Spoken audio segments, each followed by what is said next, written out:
Este es el podcast Libros Hablados. Bienvenidos de nuevo a Libros Hablados, el podcast en donde pretendo leer los libros que me apasionan o que ustedes me recomienden. Un podcast con muchos errores porque es narrado con mi voz y sin inteligencia artificial. Algo así como si estuviéramos en la misma habitación compartiendo un café o un trago. Este es el episodio número 5. Llegamos a la quinta parte de El primer hombre de Roma de Colin McCullough. Si es la primera vez que llegas a este podcast, te recomiendo que empieces por el episodio 1. Esta misma semana publicaré la sexta parte de este maravilloso libro y nos vamos a dar un descanso de la saga de Roma para empezar con un libro muy crudo, petición de uno de nuestros oyentes y que desvelaré en el próximo episodio. Déjanos tus comentarios a libroshabladosfp@gmail.com o en la caja de comentarios de la plataforma en donde nos estés escuchando. Nos encuentras en Spotify, Apple Podcast, YouTube Music y Amazon Music, entre otras. Vamos con El primer hombre de Roma, parte 5.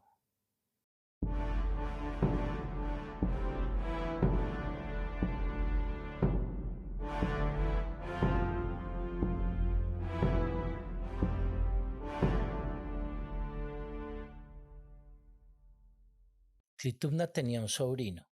Como era el hijo de su hermana, no llevaba el apellido familiar de Clitumnus. Su nombre era Lucio Gabio Stitius, que para Sila era indicio de que algún antepasado de su padre había sido esclavo. ¿De dónde sino el sobrenombre Stitius? Un nombre de esclavo, y aún más, porque Stitius era el nombre de esclavo arquetípico, el nombre de broma, una irrisión. Sin embargo, Lucio Gabio insistía en que en su familia le venía el nombre de su antigua relación con la esclavitud, pues como su padre y su abuelo, Lucio Gabio Stitius comerciaba en esclavos y dirigía una pequeña agencia bien montada en el Porticus Metelli del campo de Marte. No era una empresa de altos vuelos que sirviera a las élites, sino un negocio bien asentado que servía a aquellos cuya bolsa solo les permitía 3 o 4 esclavos domésticos. Era curioso, pensó Sila, cuando el mayordomo le comunicó que el sobrino del ama estaba en el despacho, cómo se le pegaban los Gabio.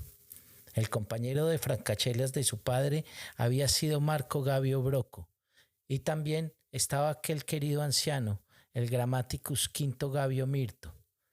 Los Gabio. No era un apellido muy común ni muy distinguido, pero él había conocido 3. Bien, el Gabio, compañero de vida de su padre, y el Gabio, que había procurado a Sila una formación más que notable, suscitaban en él sentimientos que le enaltecían. Pero Stitius era distinto. De haber sabido que Clitumna esperaba la visita de su horrendo sobrino, no habría entrado en casa y se habría quedado un rato en el atrium dilucidando qué hacer: huir de la casa o encerrarse en algún lugar de la misma en el que Stitius no metiera su pegajoso pico. El jardín. Dirigió al mayordomo una inclinación de cabeza y una sonrisa por su previsor aviso, pasó por delante del estudio y entró en el peristilo, donde encontró un asiento algo calentado por el sol. En él se acomodó, dirigiendo la vista sin mirar a la horrorosa estatua de Apolo persiguiendo a una Dafne, ya más laurel que ninfa. A Clitumna le encantaba y por eso la había comprado, pero ¿cómo iba a haber tenido el dios de la luz un pelo amarillo tan chillón, ojos de un azul tan repelente y un cutis tan empalagosamente rosado?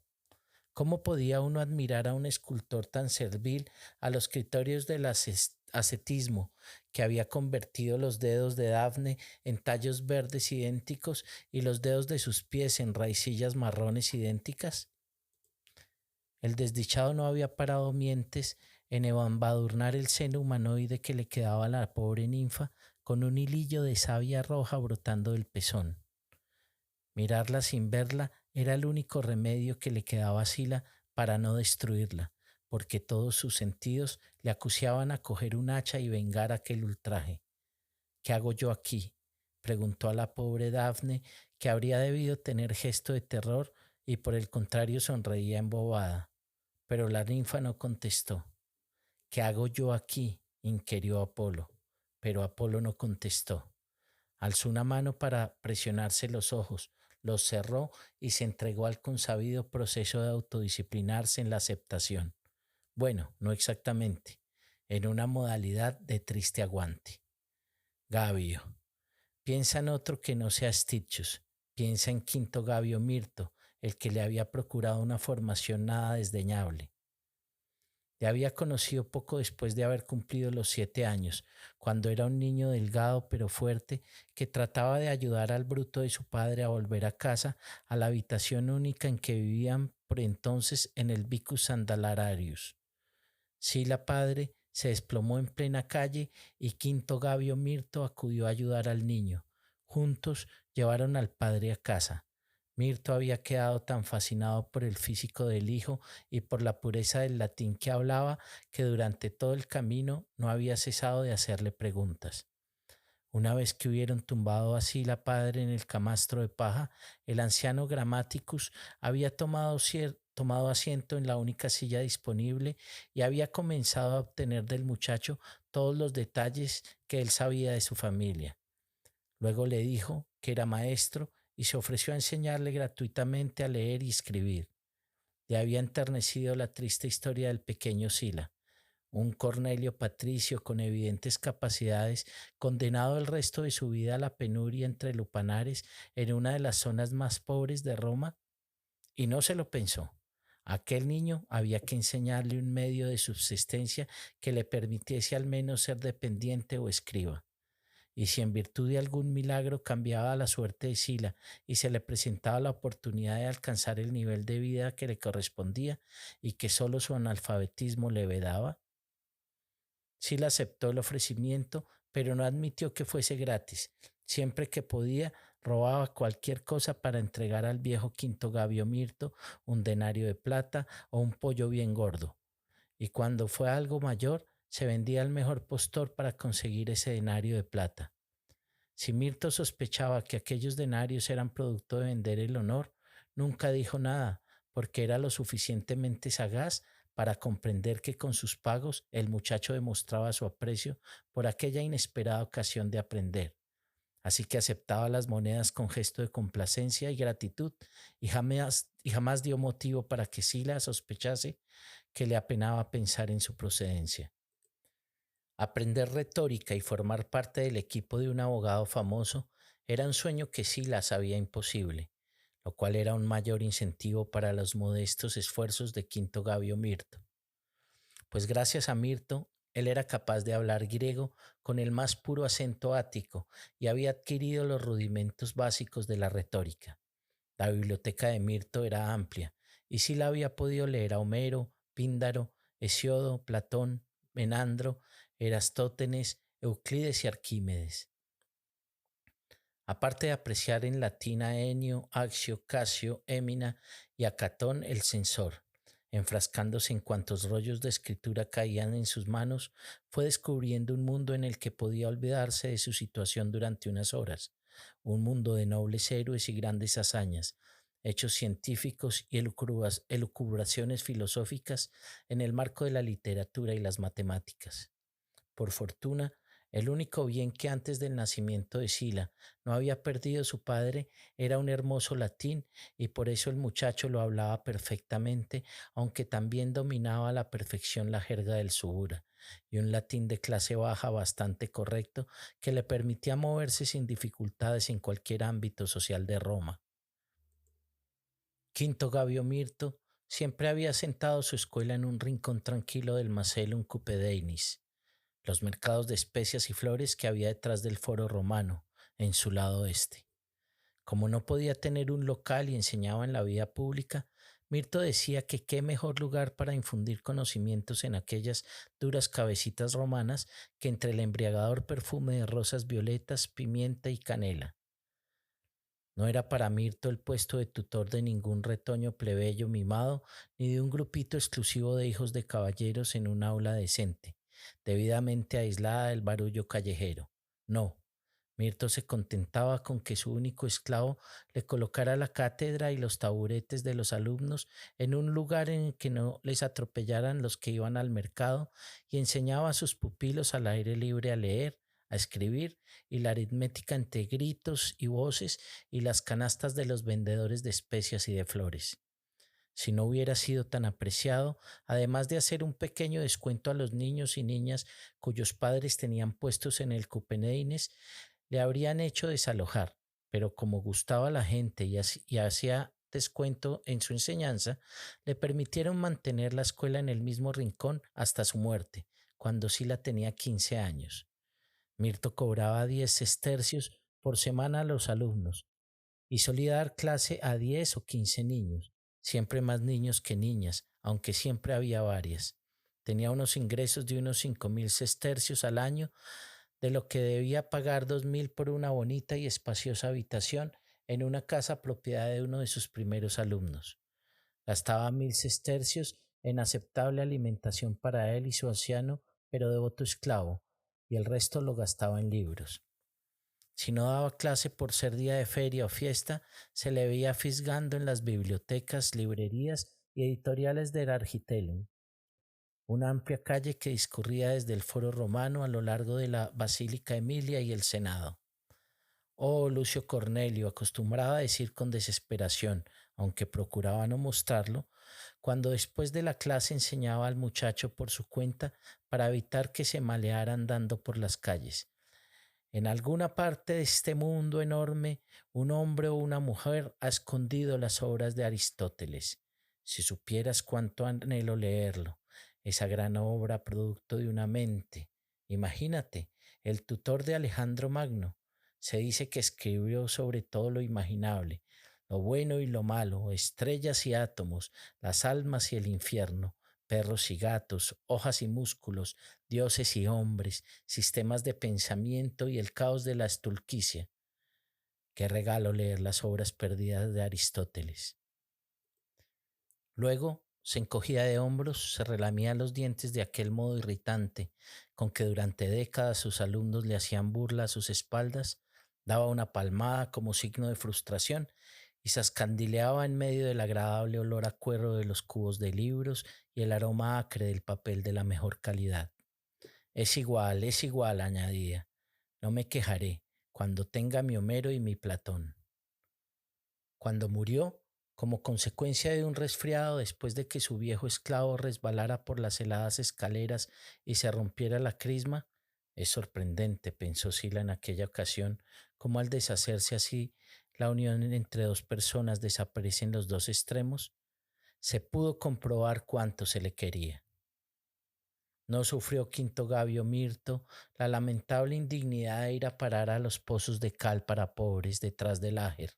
No, le hicieron un funeral con séquito, plañideros profesionales, elogio funerario, una pira con mirra, incienso y bálsamo de Jericó y una preciosa tumba con sus cenizas. Se entregó el óvulo a los guardianes del registro de difuntos del templo de Venus Libitina, por cortesía de la excelente funeraria que se encargó de las exequias pagadas por 2 generaciones de sus alumnos que lloraron por él con auténtico dolor. Sila caminó con los ojos secos y la cabeza caliente en medio del tropel que acompañó a Quinto Gabio Mirto fuera de la ciudad hasta el crematorio. Arrojó su ramo de rosas a la pira y dio por cuenta propia un denario a la funeraria. Pero después, cuando su padre se derrumbó como un pelele sucio de vino y su infeliz hermana hubo ordenado las cosas lo mejor que pudo, él se sentó en un rincón de aquel cuarto en que antes habían vivido los tres, ponderando con dolorosa incredulidad aquel tesoro que acababa de recibir, porque Quinto Gabio Mirto había dispuesto la hora de su muerte tan limpiamente como su vida, y su testamento había quedado registrado en poder de las vírgenes vestales.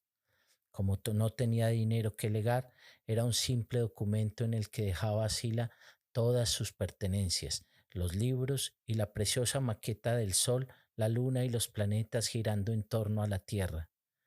En ese momento, Sila rompió a llorar desesperadamente. Había muerto su único y más querido amigo. Todos los días de su vida vería la pequeña biblioteca de Mirto y lo recordaría. Algún día, Quinto Gabio, balbuceó entre espasmos y sollozos, encontraré las obras perdidas de Aristóteles. Por supuesto que no pudo conservar por mucho tiempo los libros y el planetario. Un día, al llegar a casa, vio que el rincón en que tenía su camastro de paja estaba vacío. No quedaba más que el camastro. Su padre había cogido los tesoros acumulados con tanta adoración por Quinto Gabio Mirto y los había vendido para comprar vino. Y ese fue el único momento en la vida de Sila junto a su padre en que estuvo a punto de cometer un parricidio. Por fortuna estaba presente su hermana y ella se interpuso entre los dos hasta que Sila entró en razón. Poco después, la hermana se casaba con Nonio y se trasladaba al Picenum. En cuanto al joven Sila, nunca olvidó y nunca perdonó. Al final de su vida, cuando poseía miles de libros y medio centenar de maquetas del universo, aún pensaba en la biblioteca perdida de Quinto Gabio Mirto y en su dolor. El truco mental había dado resultado. Sila volvió a la realidad y al grupo de Apolo y Dafne tan horrorosamente policromado y realizado. Al apartar los ojos de él, su mirada fue a parar a la estatua aún más horrible de Perseo, alzando la cabeza de la gorgona, y casi se puso en pie de un salto ya dispuesto a enfrentarse a Stichus. Cruzó a zancadas el jardín hasta el despacho, que era el cuarto normalmente reservado para el dueño de la casa y que, al faltar, se le había cedido a él, que desempeñaba más o menos las funciones de un hombre de la casa. Cuando Sila entró en el tablinum, el repugnante gordezuelo se encontraba llenándose la cara de higos azucarados y pringado con los dedos los rollos de los libros meticulosamente guardados en los casilleros de la pared. «Oh», chilló Stitchus al ver a Sila apartando las manos. «Suerte que sé que eres demasiado estúpido para leer», dijo Sila chascando los dedos y dirigiéndose al criado que había en la puerta, un bello griego que no valía ni la 10ª parte de lo que Clitumna había pagado. «Trae un cuenco con agua y un trapo limpio y quita la porquería que ha dejado el amo Stitchus». Sus extraños ojos, con la inmóvil malicia de una cabra, se clavaron en el desgraciado Stitchus, que intentaba limpiarse el pringue de las manos en la túnica barata. «Me gustaría que te quitases de la cabeza que tengo una colección de libros con dibujos obscenos. No la tengo. ¿Para qué? No lo necesito. Esas cosas son para personas que no tienen agallas para hacer nada. Gente como tú, Stitchus». «Algún día», replicó Stitchus, «esta casa y todo lo que hay en ella será mío. Ya verás cómo entonces no eres tan engreído». «Espero que estés ofreciendo numerosos sacrificios para posponer ese día, Julio Gabio, porque es muy probable que sea el último de tu vida. Si no fuese por Clitumna, te cortaría en trozos y te echaría a los perros». Stitchus se quedó mirando la toga que cubría el potente cuerpo de Sila y arqueó las cejas. No es que Sila le diera miedo, pues le conocía hacía mucho tiempo, pero sí que notaba una amenaza a bullir en aquella orgullosa cabeza y por consiguiente procuraba evitarle. Modo de conducta al que le abocaba además saber que a la tonta de su tía Clitu no había nadie capaz de hacerle perder la ferviente devoción por aquel individuo. No obstante, cuando había llegado una hora atrás, se había encontrado a tía Clitumna y a su amiga del alma Nicópolis muy afectadas porque su querido Lucio Cornelio había salido hecho una furia vestido con toga. Cuando Stitch supo toda la historia por boca de Clitumna, desde la llegada de Metrobio hasta la reyerta que siguió, mostró disgusto e incluso asco. Se dejó caer en la silla de Sila y dijo: «Vaya, vaya, hoy día en Roma no se para. Hemos estado en la inauguración de los cónsules, ¿no? ¡Qué risa! Tu antepasado no vale ni la mitad que el mío». Sila le levantó de la silla, atenazándole con los dos dedos de la mano derecha por un lado de la mandíbula y el pulgar izquierdo en el otro, una presa tan dolorosa que la víctima no pudo ni gritar. Cuando hubo recuperado el aliento para hacerlo, vio la cara que ponía Sila y se contuvo, limitándose a permanecer de pie tan callado y serio como su tía y su amiga del alma habían estado aquel día al amanecer. «Mi antepasado», replicó Sila afablemente, no es asunto tuyo. Ahora sal de mi despacho. No va a ser tu despacho para siempre, espetó ahogadamente Stitchus, escurriéndose por la puerta y casi tropezando con el criado que volvía con el cuenco de agua y un trapo. No cuentes con ello, respondió Sila a guisa de despedida. El costoso esclavo entró sigilosamente con aire recatado, mientras Sila le miraba de arriba abajo. Límpialo, flor de invernadero, dijo, y salió a reunirse con las mujeres. Stitchus había oído de Sila para ir en busca de Clitumna, quien se había encerrado con su adorado sobrino, diciendo que no se la molestase. Informó el mayordomo como excusándose, por lo que Sila salió al porche que rodeaba el jardín peristilo y se llegó a las habitaciones que ocupaba Nicópolis, su querida. De la cocina, al fondo del jardín, junto al baño y la letrina, llegaban sabrosos olores. Como la mayoría de las casas del Palatino, la de Clitumna tenía conexión con el agua corriente y de las cloacas, y eso ahorraba a la servidumbre la tarea de coger agua de una fuente pública y llevar los orinales a la letrina pública más próxima o vaciarlos en un sumidero. Mira, Lucio Cornelio, dijo Nicópolis, dejando su labor. Si por una vez accedieses a descender de tu pedestal aristocrático, sería mucho mejor. Él tomó asiento en un cómodo diván, lanzó un suspiro y se arropó un poco con la toga porque en aquel cuarto hacía frío, mientras la criada, a quien llamaban Viti, le quitaba las botas de invierno. Era una chica graciosa y vivaracha, con un nombre impronunciable, de una remota región de Bitinia que Clitumna había comprado por casi nada a su sobrino, adquiriendo un tesoro sin saberlo. Cuando terminó de desatarle las botas, salió resueltamente del cuarto y al poco rato volvió con unos gruesos calcetines en los que embutió cuidadosamente los pies del amo, perfectos y blancos como la nieve. Gracias, Viti, dijo Sila, sonriéndole y haciéndole con indolencia una caricia en el pelo. La muchacha se ruborizó. Una chiquilla deliciosa, pensó él, con una ternura que le sorprendió, hasta que dio en pensar que le recordaba a la vecina Julilla. ¿Qué quieres decir? Replicó a Nicópolis, quien como de costumbre no parecía sentir el frío. ¿Por qué tendría el rastrero y codicioso Stitchus que heredarlo todo cuando Clitumna vaya a reunirse con sus equívocos antepasados?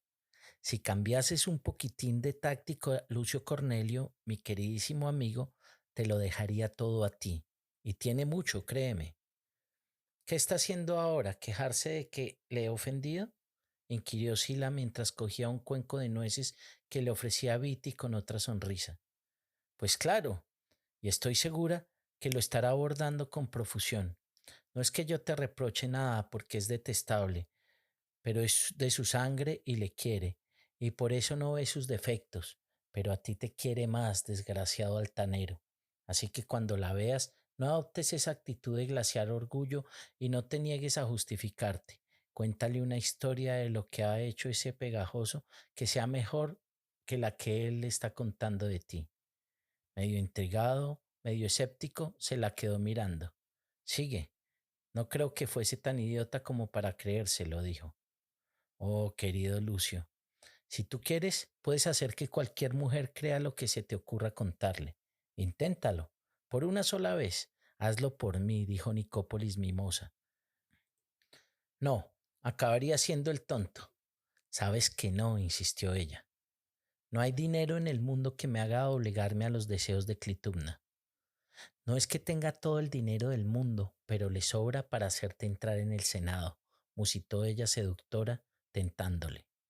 No, estás equivocada, de verdad. Tiene esta casa, eso sí, pero se lo gasta todo, y lo que no se gasta ella se lo gasta el pegajoso. No es cierto.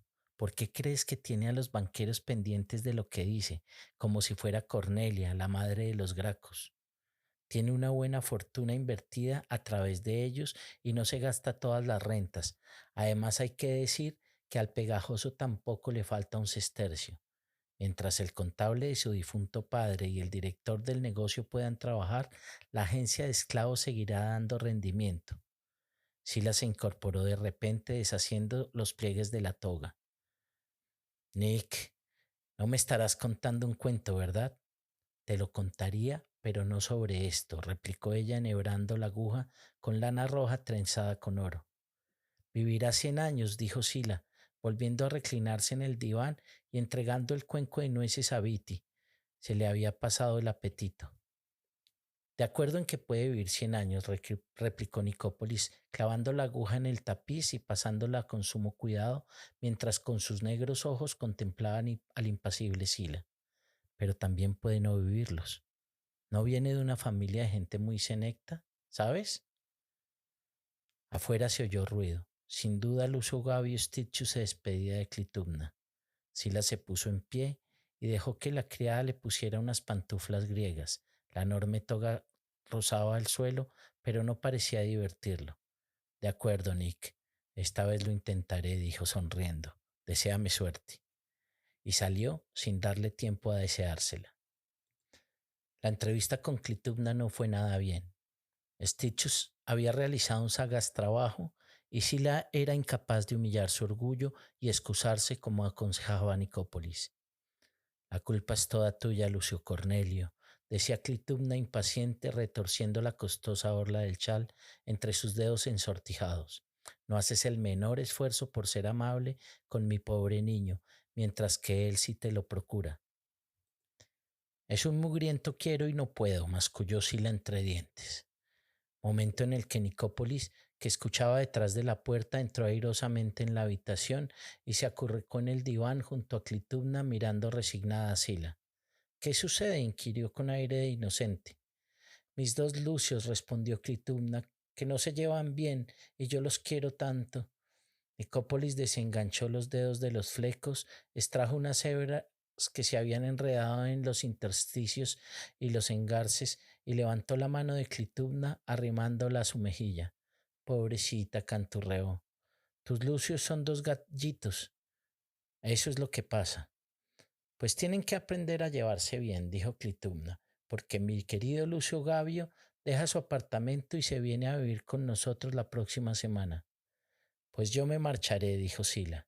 Las dos mujeres comenzaron a chillar, Clitumna de un modo estridente y Nicópolis como un gatito acorralado. No seáis ridículas, musitó Sila acercando el rostro a pocos centímetros del de Clitumna. Él más o menos sabe lo que pasa aquí, pero ¿creéis que va a tener estómago para vivir en la misma casa con un hombre que se acuesta con dos mujeres y una de ellas es su tía? Pero él quiere venir, exclamó Clitumna echándose a llorar. ¿Cómo voy a negárselo a mi sobrino? No te preocupes, yo me marcho y así evitamos que tenga que quejarse, replicó Sila. Cuando ya iba a dejarlas, Nicópolis alargó la mano y le cogió del brazo. Sila, querido, no te vayas, te suplico. Mira, puedes dormir conmigo y cuando no estés Stitchus, que Clitumna se venga con nosotros. Ah, sí, muy bonito, terció Clitumna muy tiesa. Lo tienes solo para ti, guarra codiciosa. Nicópolis empalideció. Bien, pues ¿qué quieres? Por tu estupidez nos vemos en este lío. Callaos las dos, gruñó Sila con un tono que las dos conocían perfectamente y temían más que a nada. Veis tantas comedias que comenzáis a vivirlas. Despertad a la realidad y no seáis tan vulgares. Detesto esta maldita situación y estoy harto de ser un medio hombre. No eres ningún medio hombre, eres dos mitades, una mía y otra de Nick, espletó Clitumna con grosería. No sabía qué le mortificaba más, si la indignación o la ofensa. Totalmente contenido, pero a punto de estallar, sí la miraba a sus torturadoras incapaz de pensar.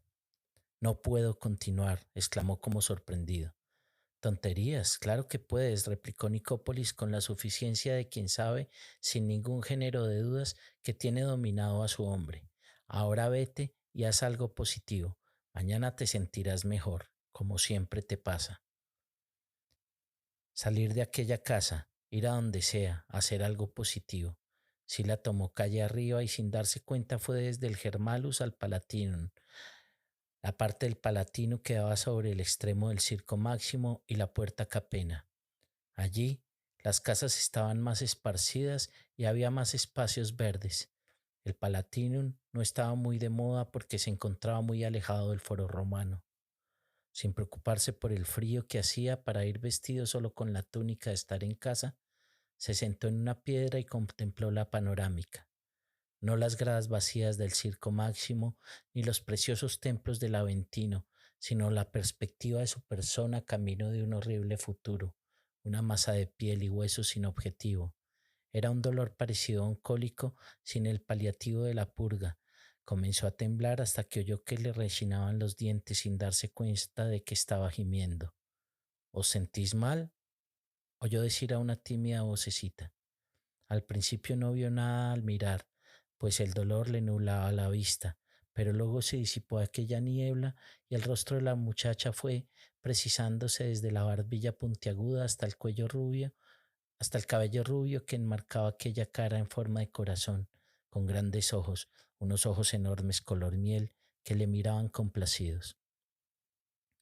Se arrolló ante él, abrigada en su capa casera de lana, igual que la había visto en el solar de la casa de Flaco. Julia, dijo estremeciéndose. No, Julia es mi hermana. A mí me llaman Julilla, replicó ella sonriéndole.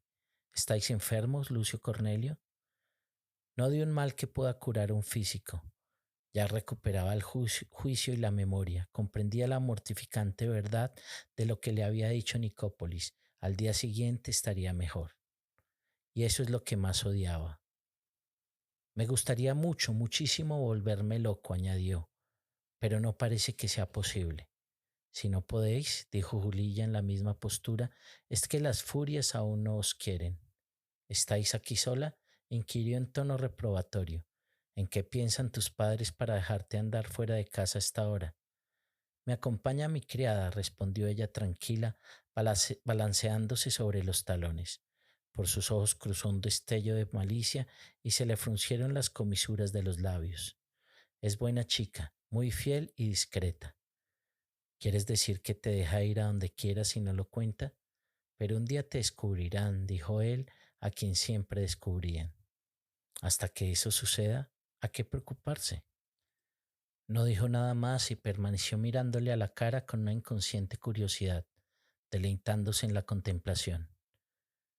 Vete a casa, Julilla, dijo él con un suspiro. Si se enteran, no digas que has estado conmigo. ¿Por qué sois de mala ralea? Inquirió. Si te parece, replicó él con desmayada sonrisa. Pues yo no lo creo. Oh, ¿qué Dios la enviaría? Gracias, Dios desconocido.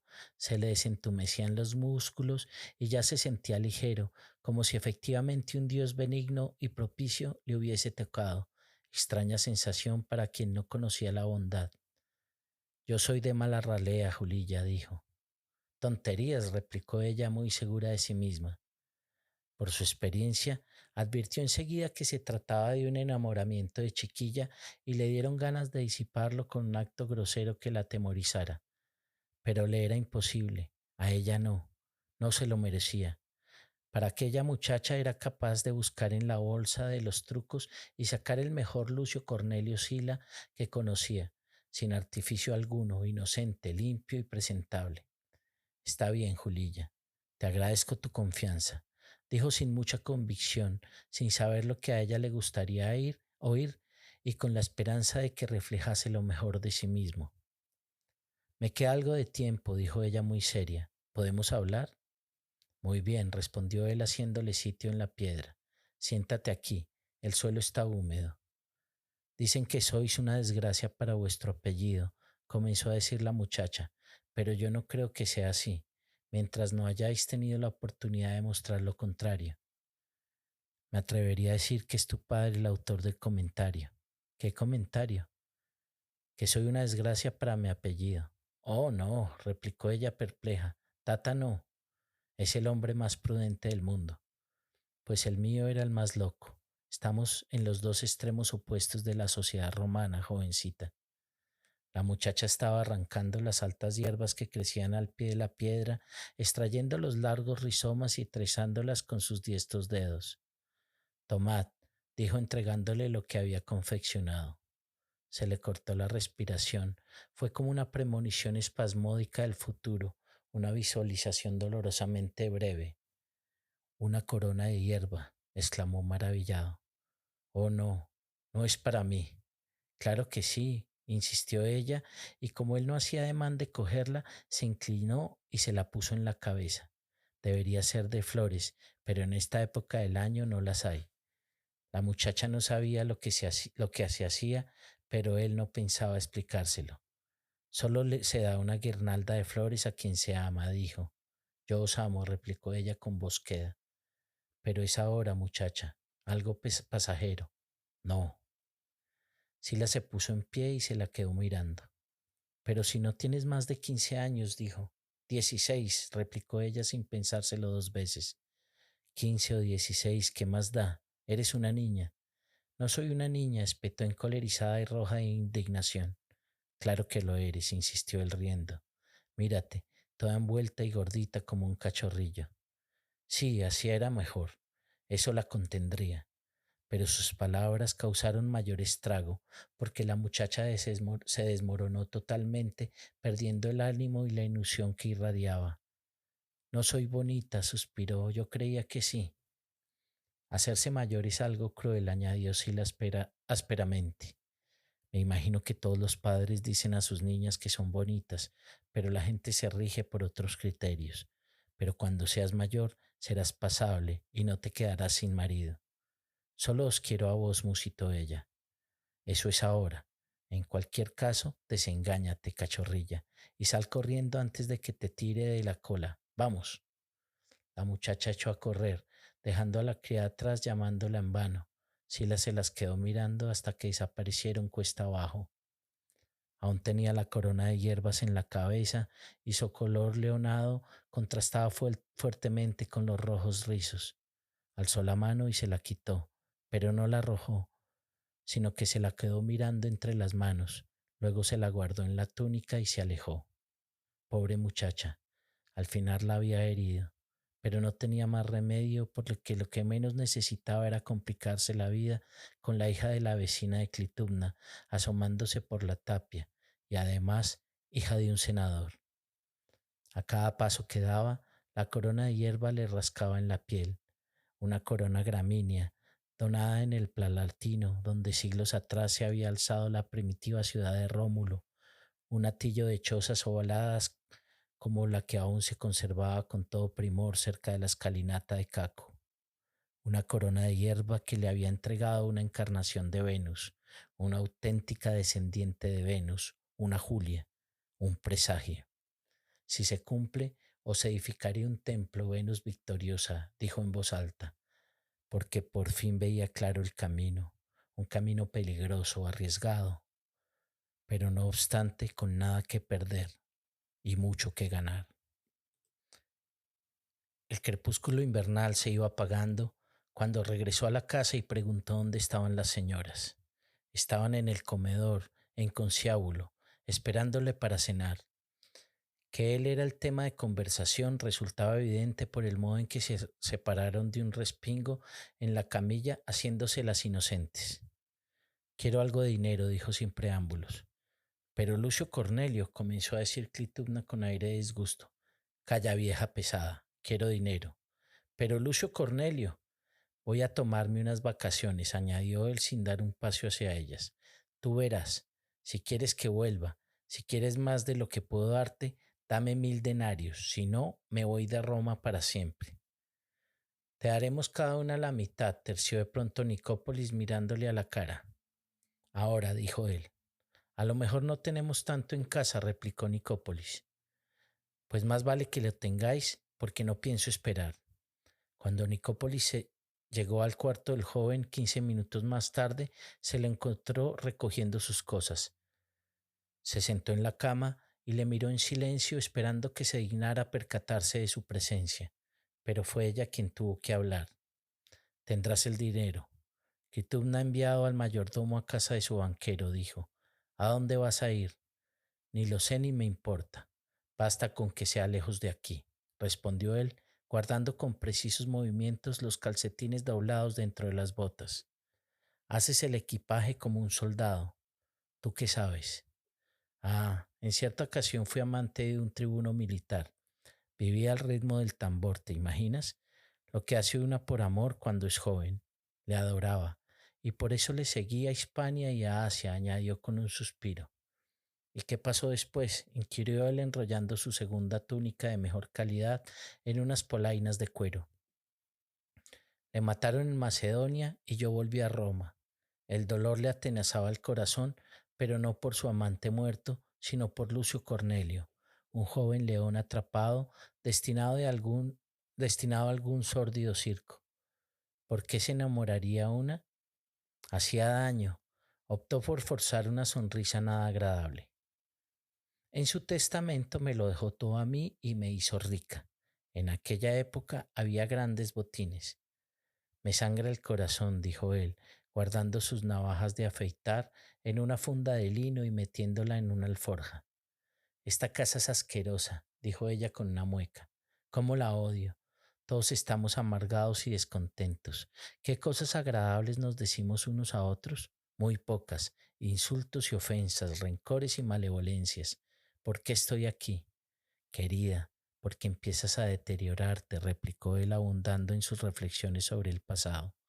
Ya no eres como cuando trotabas por Hispania y por Asia. Y tú nos odias, replicó ella. ¿Será ahí donde se origina este mal ambiente? ¿En ti?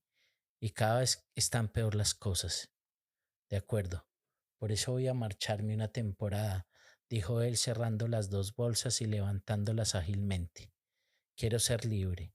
Quiero pasar un tiempo en alguna ciudad del campo en que no conozcan mi maldita cara, comer y beber hasta vomitar, dejar preñadas a una docena, ensansarme en 50 peleas con hombres de los que piensen que pueden vencerme con un brazo atado a la espalda, hacerme a todos los niños bonitos que encuentre y dejarles el culo hecho cisco, dijo con aviesa sonrisa.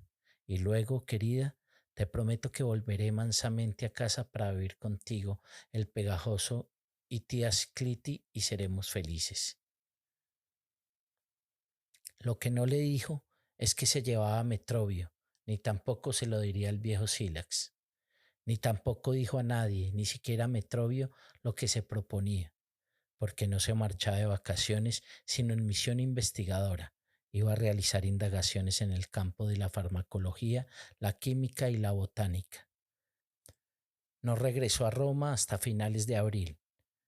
Dejó a Metrobio en la elegante casa de planta baja de Xilax en la colina Celia, fuera de las murallas de Serbia, y después se dirigió a Vallis Cameranum a entregar el calesín y las mulas que había alquilado allí en unas caballerizas. Pagó la cuenta, se colgó las alforjas del hombro izquierdo y se encaminó hacia Roma. No había llevado ningún criado en aquel viaje. Él y Metrobio se las habían arreglado con el personal de los distintos albergues y posadas en que se habían alojado por toda la geografía de la península. Conforme caminaba por la vía Apria hacia el lugar en que la puerta Capena interrumpe el paño de mampostería de 20 pies de alturas de las murallas de Roma, la ciudad le pareció muy atractiva. Decía la leyenda que las murallas serbianas las había levantado el rey serbio Tulio antes de los tiempos de la República, pero como la mayoría de los nobles sí las sabía que aquellas defensas datarían a lo sumo de 300 años, cuando el saqueo de Roma por los galos. Los galos habían llegado en nutridas hordas procedentes de los Alpes, extendiéndose por el amplio valle del Po y avanzando por el norte de la península en dirección este y oeste. Muchos se asentaron sobre la marcha, sobre todo en Umbría y Piceno, pero los que siguieron la vía Casia cruzando Etruria se dirigieron expresamente a Roma y al llegar a ella casi se la arrebataron a los romanos. Después de aquello se construyeron las murallas serbianas, mientras los pueblos itálicos del Valle del Po, toda la Umbria y el norte de Piceno se mezclaban en matrimonio con los galos, convirtiéndose en mestizos despreciados. A partir de entonces, Roma no había vuelto a dejar que sus murallas se deterioraran. Había sido una dura lección y el temor a los bárbaros invasores seguía causando pavor en todos los romanos. Aunque había algunas viviendas caras de alquiler en Insulae, el paisaje de la colina Celia era en su mayor parte bucólico hasta llegar a la puerta Capena. En el Valles Cameranum, que quedaban fuera de ella, No había más que corrales, mataderos, naves de ahumados y prados para el pasto del ganado que llegaba de toda la península a aquel gran mercado. Ya cruzando la puerta Capena estaba la verdadera ciudad. No era aquella jungla atiborrada del Subura y el Esquilino, pero se entraba ya en terreno urbano. Bordeó el Circo Máximo y subió por la escalinata de Caco hasta el Germalus del Palatino. De allí había un corto trecho hasta la casa de Clitumna. Una vez ante la puerta, respiró hondo y llamó con la aldaba. Las mujeres le rodearon chillando. Era evidente que Nicópolis y Clitumna estaban encantadas de verle. Lloraban, gimoteaban y se le agarraron al cuello hasta que las apartó, y después no dejaron de acosarle un solo instante. ¿Dónde duermo yo ahora?, inquirió negándose a entregar las alforjas al criado. Conmigo, respondió Nicópolis radiante, mirando a Clitumna que, de pronto, se mostraba abatida. Al salir con Nicópolis al porche de columnas, mientras su madrastra se quedaba en el vestíbulo retorciéndose las manos, sí le advirtió que la puerta de la habitación estaba bien cerrada. Supongo que el pegajoso ya estará perfectamente instalado, dijo cuando llegaron a las habitaciones. Mira, dijo ella, haciendo caso omiso de su pregunta, deseosa de mostrar a Sila su nueva vivienda. Le había dejado toda su espaciosa sala de estar y ella se había quedado con un simple dormitorio y un cuarto mucho más pequeño. Sintió que su corazón se llenaba de gratitud y la miró un tanto entristecido. Le gustaba físicamente más que nunca. ¿Para mí?, inquirió. Para ti, contestó ella sonriendo. ¿Y Stitchus?, preguntó tirando las alforjas en la cama, impaciente por saber la mala noticia. Claro que quería que la besara, que le hiciera el amor, pero le conocía de sobra para saber que él no se necesitaba desahogo sexual porque hubiese estado apartado de las dos. El amor tendría que esperar. Lanzó un suspiro y se limitó al papel de informante. Stitchus está perfectamente atrincherado, respondió dirigiéndose a las bolsas para vaciarlas. Él la apartó con firmeza, dejó las bolsas en el suelo detrás de un arca y se sentó en su silla preferida que estaba detrás de un escritorio nuevo. Nicópolis tomó asiento en la cama. Cuéntamelo todo, dijo. Pues sí, tenemos aquí a Stitchus. Duerme en el cuarto del señor de la casa y utiliza el despacho, claro. En realidad ha sido mejor de lo que esperábamos, en cierto sentido, porque tenerle todo el día encima es insoportable, incluso para la propia Clitumna. Unos meses más y seguro que lo echa. Ha sido un acierto que te marchase, ¿sabes?, añadió moviendo el montón de almohadas con gesto ausente. En aquel momento no me lo pareció, lo confieso, pero tú tenías razón y la equivocada era yo. Stitchus entró en la casa como un general victorioso y tú no estabas para hacerle sombra. No sabes la que organizó. Tiró tus libros a la basura. No te preocupes, los criados los recogieron, y toda tu ropa y otros objetos. Como a los criados tú les gustas y a él le odian, no se perdió ninguna de tus pertenencias, lo tienes todo por ahí. Me alegro, dijo recogiendo con la vista las paredes y el bonito suelo de mosaico. Continúa. Clitumna estaba hecha una pena.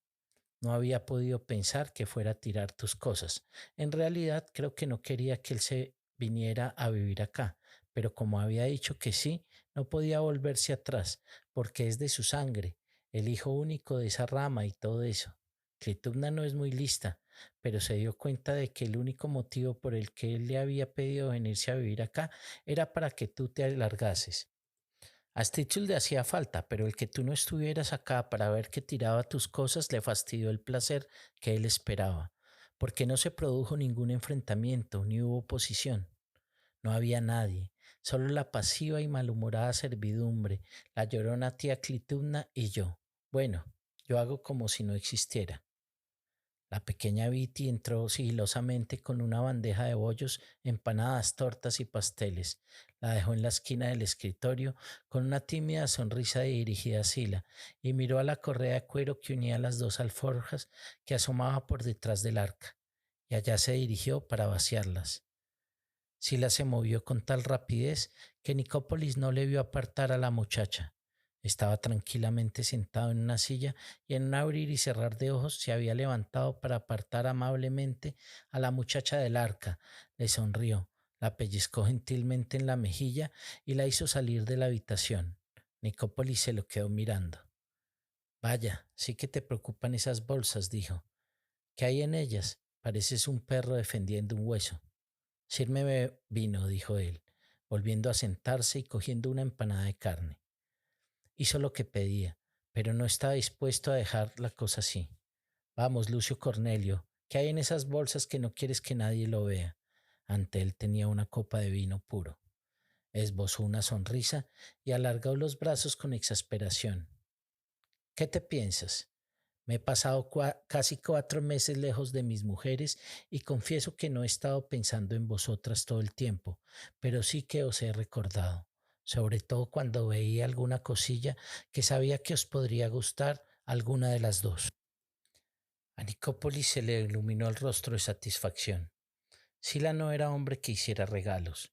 De hecho, no recordaba una sola ocasión en que las hubiera obsequiado a ella o a Clitumna con el más mínimo objeto y conocía de sobra la naturaleza humana para darse cuenta de que, más que prueba de pobreza, era indicio de tacañería, porque el pobre regala aunque no tenga posibilidades.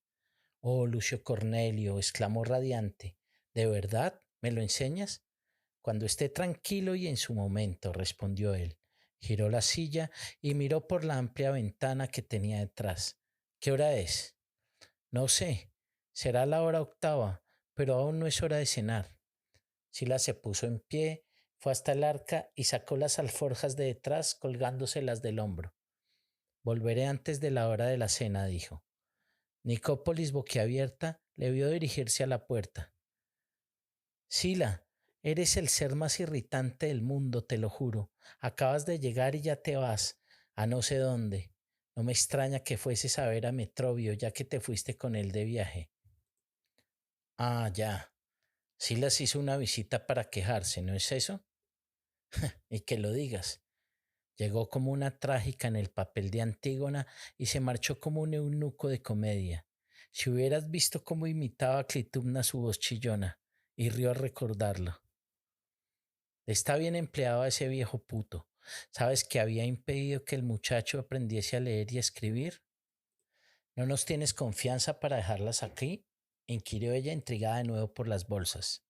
No soy tonto, respondió él saliendo del cuarto.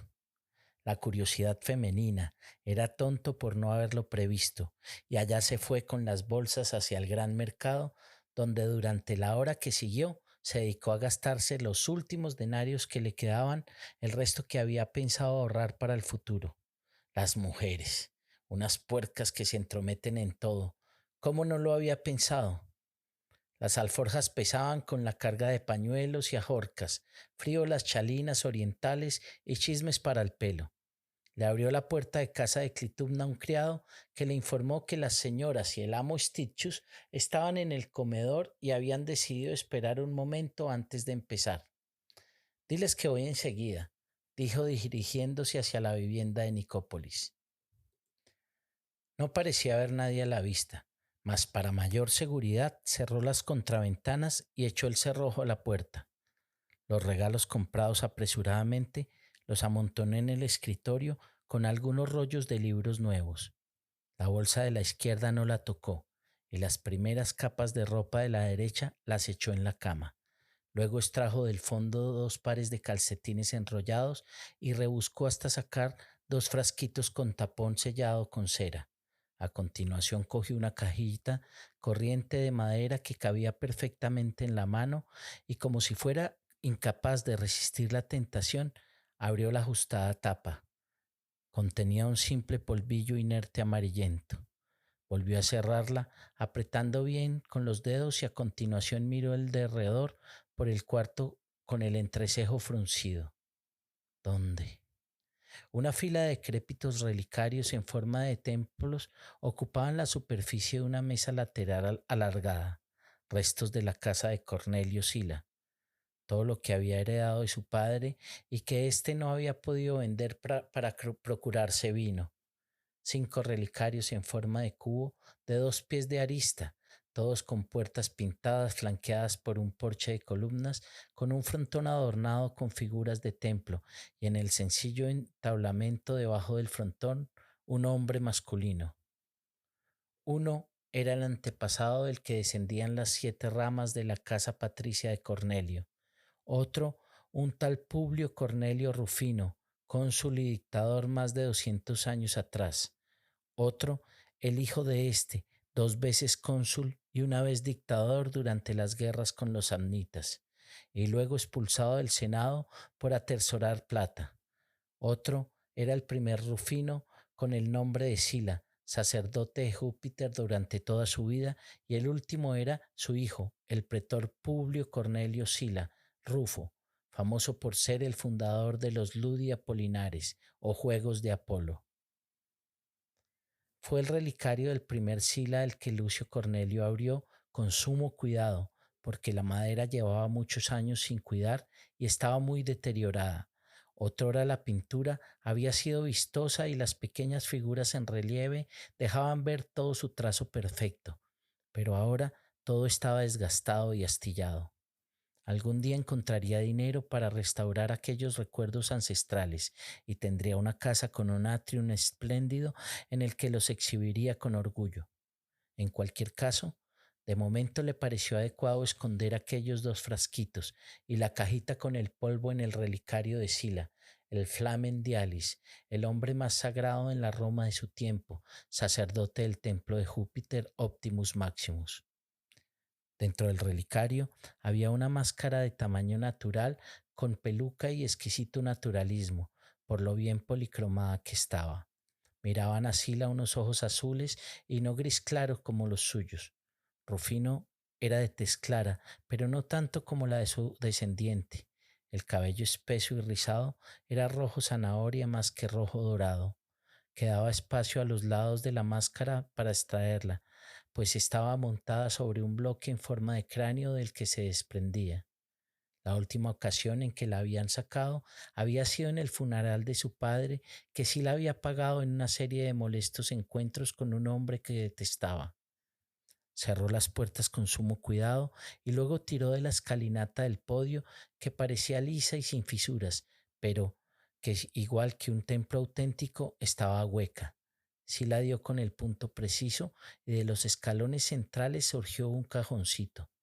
No estaba destinado a ser escondrijo, sino como receptáculo seguro para guardar la lista de las hazañas del finado, así como una descripción minuciosa de su estatura, modo de andar, prestancia, hábitos físicos y marcas anatómicas relevantes. Cuando moría un Cornelio Sila, se contrataba a un actor que portase la máscara e imitase lo más perfectamente posible al antepasado, de modo que pareciese que había vuelto a ver al último retoño de la noble casa salir de aquel mundo que él mismo antaño había habitado. El cajoncito guardaba efectivamente los documentos relativos a Publio Cornelio Sila Rufino, el sacerdote, pero quedaba espacio suficiente para los frasquitos y la caja. Sila los introdujo y tornó el cajoncito a su primitiva posición, asegurándose de que el cierre quedaba camuflado. Su secreto estaría a buen recaudo con Rufino. Ya más tranquilo, abrió las contraventanas y descorrió el cerrojo de la puerta. Luego recogió el montón de chucherías que había en el escritorio, dirigiendo una sonrisa maliciosa a un rollo que eligió de entre los demás.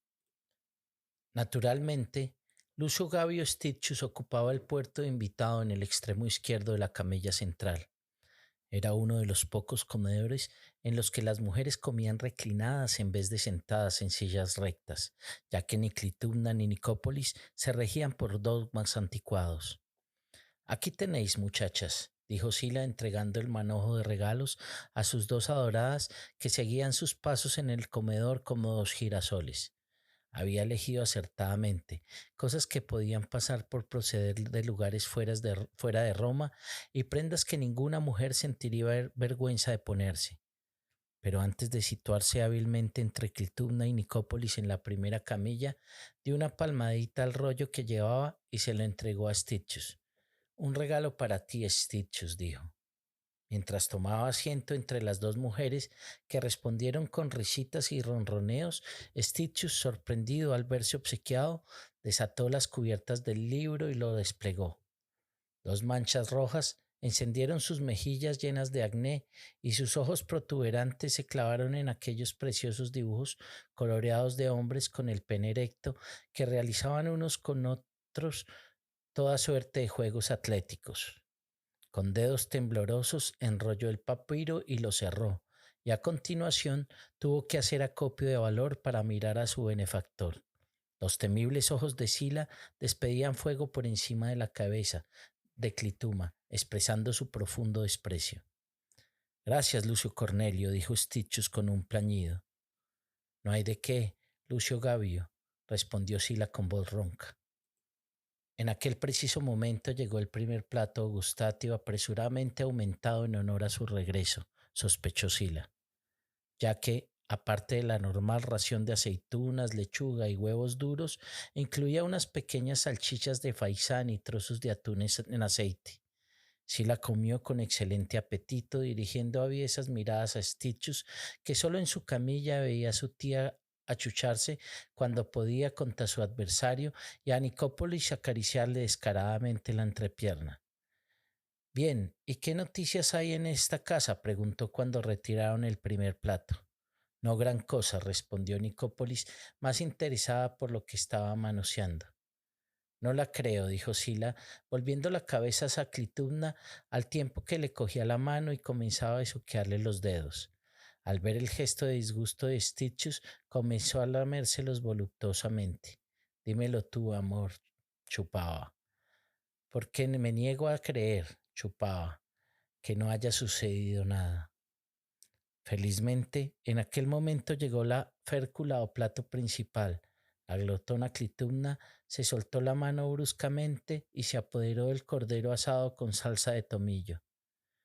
Nuestros vecinos han estado muy atareados, dijo entre bocado y bocado, para compensar lo tranquilas que hemos estado nosotras desde que tú te fuiste, suspiró. La mujer de Tito Pomponio tuvo un niño en febrero. Por los dioses, otro futuro banquero aburrido y codicioso, comentó Sila. Espero que Cecilia Pilia esté bien. Perfectamente, ningún problema. Y por parte de los César, inquirió pensando en la deliciosa Julilla y en la corona de hierba que le había dado. Ah, grandes noticias, respondió Clitumna chupándose los dedos. Una boda por todo lo alto. A Sila le dio un vuelco el corazón. Fue como si se le cayera una piedra a plomo en el estómago, revolviéndole lo que había ingerido, una sensación sumamente extraña. ¿Así? Dijo con displicencia. Ya lo creo. La hija mayor de César se ha casado nada menos que con Cayo Mario. Qué asco, ¿no? Cayo Mario. ¿Es que no le conoces? Inquirió Clitumna. Creo que no, Mario. Será un hombre nuevo. Exacto. Fue pretor hace 5 años, pero naturalmente nunca llegó al Senado. Pero ha sido gobernador de la España ulterior, donde hizo una inmensa fortuna, minas y cosas parecidas, dijo Clitumna. Por algún motivo, Sila recordó al hombre con semblante de águila en la ceremonia inaugural de los nuevos cónsules, el que llevaba una toga bordada en rojo. ¿Qué aspecto tiene? Inquirió. Grotesco, querido, unas cejas enormes, como orugas peludas, contestó Clitumna, alargando la mano para coger los brécoles al vapor. Y debe de tener por lo menos 30 años más que Julia, pobrecilla. ¿Y qué tiene eso extraño? Inquirió Stitchus pensando que le tocaba decir algo. En Roma, por lo menos la mitad de las casaderas matrimonian con hombres que pueden ser sus padres. Yo no diría tanto como la mitad, Stitchus, terció Nicópolis frunciendo el entrecejo. Digamos una cuarta parte. Repugnante, replicó Stitchus. Nada de repugnante, replicó enérgicamente Nicópolis, irguiéndose para mirarle furibunda. Te diré una cosa, cara de pedo. En lo que añade a una chica joven, es preferible, y con mucho, un hombre mayor. Al menos los hombres más viejos saben ser más considerados y razonables. Los peores amantes que he tenido eran todos menores de 25 años. Los jóvenes se creen que lo saben todo y no saben nada. ¡Puf! Como si te embistiera un toro y se acabó cuando apenas ha empezado. Como Stitchus tenía 23 años, se sintió ofendido. No me digas que tú te lo sabes todo, exclamó sarcástico. Sé más que tu cara de pedo, replicó ella dirigiéndole una mirada tajante. Vamos a pasarlo bien esta noche que ha vuelto nuestro querido Lucio Cornelio, exclamó Clitumna. El querido Cornelio agarró inmediatamente a su madrastra y la revolcó en la camilla, haciéndole cosquillas hasta obligarla a lanzar pavorosos chillidos y pataleó con pataleo en el aire incluido. Nicópolis contraatacó, haciéndole cosquillas a él, y en la camilla se organizó un revoltijo. Aquello era demasiado para Stitchus. Aferrando su nuevo libro, se bajó de su camilla y salió furioso del comedor sin estar muy seguro de que hubiesen advertido su partida. ¿Cómo iba a expulsar a aquel hombre? Su tía estaba entontecida. Ni siquiera mientras él había estado ausente había logrado convencerla de que le echara. Lo único que había hecho era ponerse a llorar porque sus dos queridos muchachos no se llevaban bien. Aunque apenas había comido, Stitchus no lo lamentaba porque en su despacho tenía una buena provisión de comestibles. Un tarro con sus estupendos higos en almíbar, pastelitos de miel en una bandeja que el cocinero tenía orden de mantener llena, mermeladas perfumadas que hacían la boca agua y que venían de Partia, una caja de uvas gordas y jugosas, pasteles de miel y vino de miel. Podía pasar sin cordero asado y brécoles. A él lo que le gustaba era el dulce. Con la barbilla apoyada en la mano y una lámpara quíntuple para disipar las primeras sombras, Lucio Gabio Stitchus masticaba higos en almíbar, mientras hojeaba minuciosamente las ilustraciones del libro que Sila le había regalado, leyendo los sucintos comentarios en griego.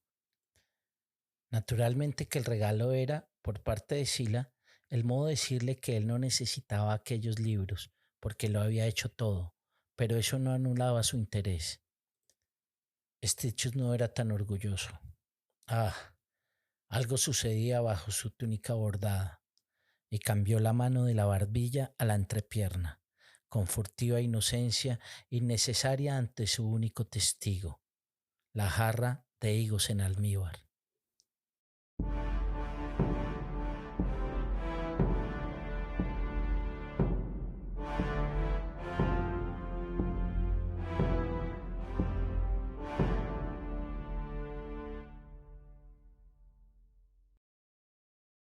Vamos a finalizar aquí con este capítulo. Nos encontraremos de nuevo en el episodio 6, donde terminaremos la primera parte de El primer hombre de Roma e iniciaremos con un nuevo y maravilloso libro.